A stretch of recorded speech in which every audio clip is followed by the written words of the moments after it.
There's a prediction online that small factories will close within 3 years. A few years ago, our factory had around 30 workers, split into day and night shifts. Even during the 3 years of the pandemic, we still hoped things would improve afterward. But now it's even worse than during the pandemic. Half of 2025 has already passed, and we only have about 10 workers left.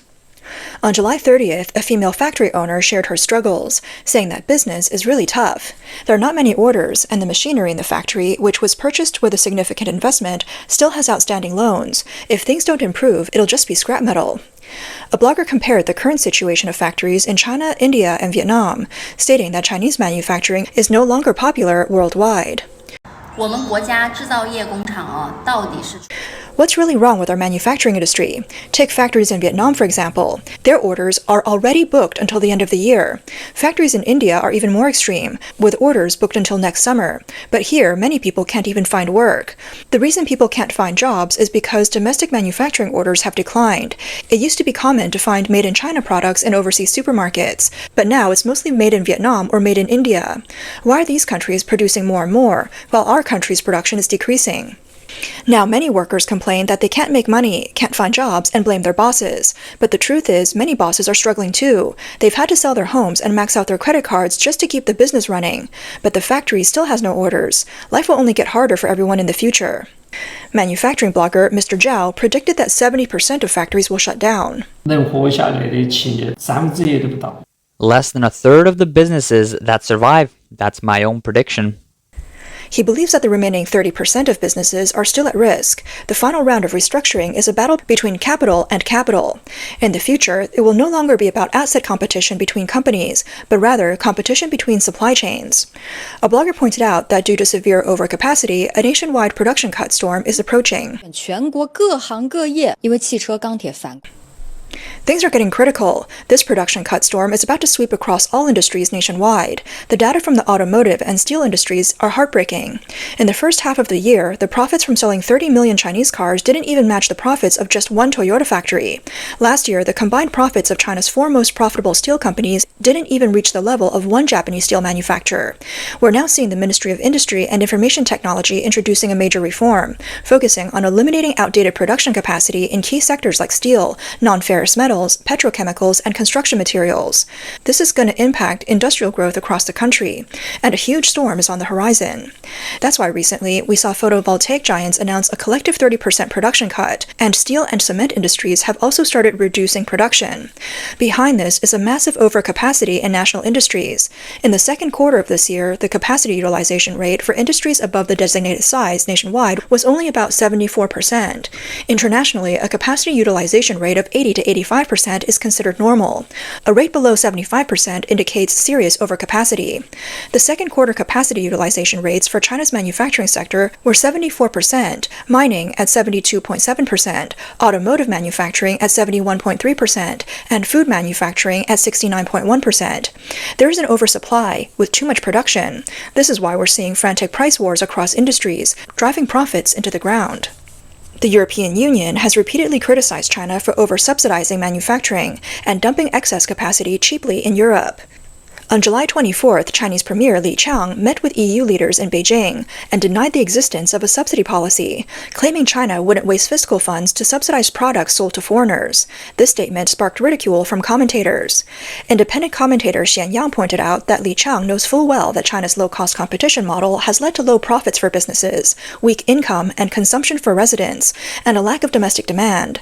China's economy now relies heavily on international markets, but with limited access to Europe and the US, emerging industries in China have to fight fiercely in the domestic market. This is the major issue with China's economic development model. The 2025 Fortune 500 list was recently released, revealing that the average profit of all listed companies is $5.95 billion US, while Chinese companies on the list average only $4.2 billion US. In comparison, the average profit of the 138 US companies listed is about $9.7 billion, 2.3 times higher than that of Chinese companies. Taiwanese companies listed have an average profit of around $7.1 billion US, approximately 1.7 times the average profit of Chinese companies. Experts believe that this gap highlights the deep systemic issues behind China's digital prosperity. A blogger pointed out that 90% of China's manufacturing industry has fallen into a vicious cycle. Factories are struggling, with the biggest value possibly being their ability to handle employment pressure. As for making profits, that's nearly impossible. Small workshops are making money, and large factories with hundreds of employees are still not profitable. The root cause is competition, and it's cutthroat competition. The problem is especially difficult for large companies. Many are even moving their factories elsewhere, with provinces like Jiangxi, Hunan, Hubei, Anhui, and Sichuan becoming new options. Some are even moving their factories to Southeast Asia. A blogger analyzed the involution in China's manufacturing industry. 为什么这么难？一个工业区里面，模具钢公司。 Why is business so tough this year? Why is manufacturing so difficult? In an industrial zone, there are so many mold steel companies. One sells steel molds for 30, another for 25, and another for 20. But how deep does the competition go? Mold steel has become so cheap it's like cabbage. Every industry is being forced into a corner, with many companies shutting down. Everyone's fighting fiercely. If you don't lower your prices, someone else will. If you don't improve services, someone else will. If you don't improve quality, someone else will. In the end, all the profits are squeezed out. 这些工厂倒闭了，都是因为没有订单，嘿，大错特错。 Are factories closing because they have no orders? That's a big mistake. The large factories that are choosing to close aren't doing so because of a lack of orders, but because of a lack of pricing power. Their sales prices might be lower than the cost prices, which leaves factory owners with no hope, pushing them to shut down. This is likely the real reason. Chinese manufacturing is also being impacted by the ongoing uncertainty in the US-China Trade War. In Guangzhou's Panyu district, narrow streets are lined with many garment factories producing cheap tops and dresses for Chinese e-commerce platforms. Many of these factories supply fast fashion brands like Shein. However, the uncertainty of US tariffs is putting pressure on the orders. The Guardian recently interviewed workers in China, and they shared that the entire industry is struggling. Due to the trade war, tariffs on Chinese goods are high, and many foreign clients have reduced their orders from China. Despite the apparent vibrancy of China's domestic e-commerce market, factories still depend heavily on overseas orders. Last year, about a quarter of the $100 billion worth of textiles and apparel imported by the US came from China. Large high-end brands typically operate larger, more professional factories, while Shein places small batch orders directly with independent manufacturers, increasing the production of online bestsellers. According to data from the data analysis company Bloomberg Second Measure, Shein holds about 50% of the US fast fashion market. Tensions between China and the US escalated in April this year, with both sides imposing tariffs of over 100% on each other's imports. US tariffs on Chinese goods once reached 145%, but in May, China and the US agreed to pause the tariff war for 90 days, with the truce set to expire on August 12th. On July 29th, US and Chinese representatives met in Stockholm, but there was no major breakthrough. On the same day the talks ended, Li Changgang, Deputy Minister of Commerce in China, announced that the two countries had agreed to extend their tariff ceasefire. However, US Trade Representative Jamieson Greer responded that the final decision on the extension would be made by President Trump. Trump is expected to decide by August 12th whether to extend the ceasefire. If not, the tariffs between the two countries will return to April levels. Even though the US-China tariff war is temporarily paused, global leading supply chain technology provider Descartes reported on July 8th that due to high US tariffs, the number of containers coming from China dropped significantly in May, with a 28.3% decrease in June compared to the previous year. On April 9th, Trump signed an executive order, which took effect on May 2nd, permanently ending tariff exemptions for small packages from China and Hong Kong with less than $800. This move, known as the Dimminimous Rule, has a significant impact on fast fashion companies like Shein and Temu. A recent analysis by Reuters found that from April 24th to July 22nd, the average price of goods sold by Shein rose by 23%. According to Customs and Border Patrol data, for the 2024 fiscal year, over 1.36 billion small packages were imported to the U.S. under the small exemption rule, showing a significant increase from 1 billion packages in 2023. More than half of these packages came from China. Among the nearly 4 million small packages the U.S. imports daily, over 30% are delivered by Temu and Shein. Trump's Dimminimous Rule will expand to include goods from all countries starting August 29th, meaning Chinese suppliers can no longer bypass tariffs by shipping through third countries. Now, workers in Shein's Guangzhou facility are even more concerned about whether they can still produce clothes for the U.S. market. With global geopolitical conflicts and China's continued sluggish consumer spending, it's becoming increasingly difficult for Chinese businesses to shift away from the U.S. market to other regions. Dongguan in Guangdong is one of China's manufacturing hubs. By the summer of 2025, multiple manufacturing companies in Dongguan began announcing shutdowns, holidays, and layoffs, indicating that the combination of Western sanctions and domestic political uncertainty had severely impacted foreign trade orders. 新闻都看了吧，万人外企大厂说没就没了。 A large foreign-funded company with thousands of employees shut down just like that. Celestica in Songshan Lake, Dongguan, announced on July 1st that it was officially dissolving and terminating all labor contracts. Celestica, a Canadian-owned IT firm founded in 2004, once ranked in the global top 10, but is now a shadow of its former self. A blogger pointed out how this company, which had once been very successful, is now gone, leaving more than 10,000 people unemployed. On July 30th, another blogger shared his experience of investing 10 million yuan in a factory, only for it to go bankrupt in less than 2 years. All that remains is scrap metal. Another large factory has closed. The blogger said that Donguan Wu Electronics technology company, which invested 1 billion yuan to build its factory and had annual sales of 2.3 billion yuan, also closed down in 2025. This company had once been a top supplier of Huawei and Apple. It had 7,000 employees, but ultimately could not survive the economic pressures of the year. On July 14th, Yifeng Sports Technology Company, a long-established Hong Kong-funded enterprise in Dongguan, stating that its factories would halt production and all employees would enter a standby status. To alleviate financial pressure, many companies have resorted to suspending production and waiting instead of layoffs, shifting the burden onto employees and society. On July 30th, a video shared by a netizen revealed that a once popular Hong Kong-funded toy factory had also closed down. The factory employed thousands of workers 20 years ago. A blogger filmed the empty factory and commented that this year manufacturing is extremely tough. One netizen shared that there would soon be no more work in Dongguan. The current situation is that large factories are cutting wages, many small factories are closing, and the work is exhausting, leaving very few who can continue.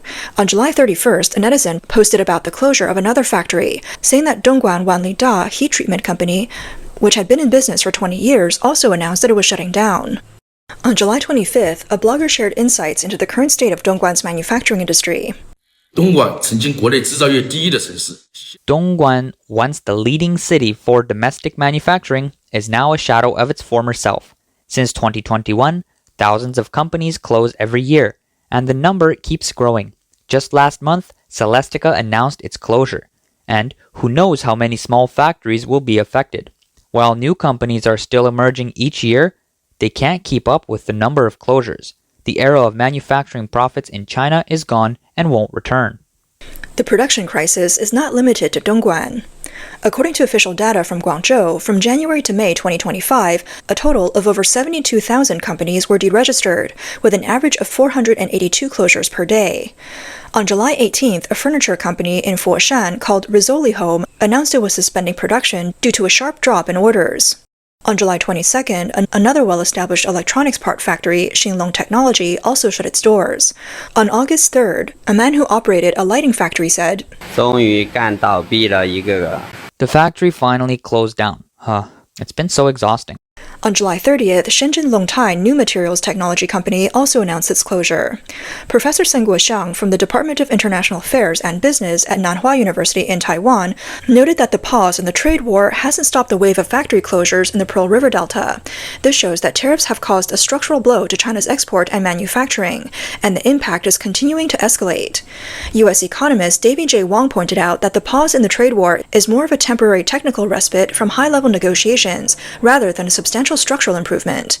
The closures in the Pearl River Delta are not caused by a new round of foreign exchange shocks, but are a result of China's internal system misaligned with the international structure, combined with reduced orders due to the economic environment. China's National Bureau of Statistics released data showing that the official Purchasing Managers Index for July stood at 49.3, a decline of 0.4 percentage points from June's 49.7. The Non-Manufacturing Business Activity Index fell by 0.4 percentage points to 50.1. Both indices reached their lowest level since May 2025 for manufacturing and December 2024 for non-manufacturing. The PMI data provides an immediate snapshot of China's economic health and has now been below the 20-point mark for the fourth consecutive month, indicating that the manufacturing sector is contracting. Davy J. Wong analyzed that these data reflect a systemic decline in China's manufacturing sector. He pointed out that deeper indicators, such as new export orders, are all showing a downward trend, reflecting a very cautious outlook for businesses and a pessimistic economic sentiment. He said, in other words, this is not a cyclical problem, but rather an issue with the entire economic development model. At a meeting of the Chinese Communist Party's Politburo on July 30th, officials claimed that macroeconomic policies in the second half of the year would continue to make efforts and increase intensity as needed. However, there was no significant push to address the issue of overcapacity or any strong anti-involution actions. This meeting also acknowledged that the current economic operation still faces numerous risks and challenges. Professor Sun stated that unless there is an unexpected intervention in policies or a sharp rebound in external demand, China's exports and manufacturing sector will likely remain sluggish or only slowly recover in the remaining months of the year. The Chinese Communist Party has announced that a central meeting in October will determine the major policies for the next 5 years. China expert Wang He stated that China's economic situation is unstable and its international position is also deteriorating. He added that the Chinese authorities are unable to come up with fresh ideas because they are reluctant to break the existing vested interests, and the economy is now in a state of collapse. On July 30th, U.S. Treasury Secretary Scott Bessent stated that China's economic model is heading toward decline. He noted the crisis in China's real estate sector, and that the continued dumping of cheap goods onto the market will soon lead the entire world to turn against China.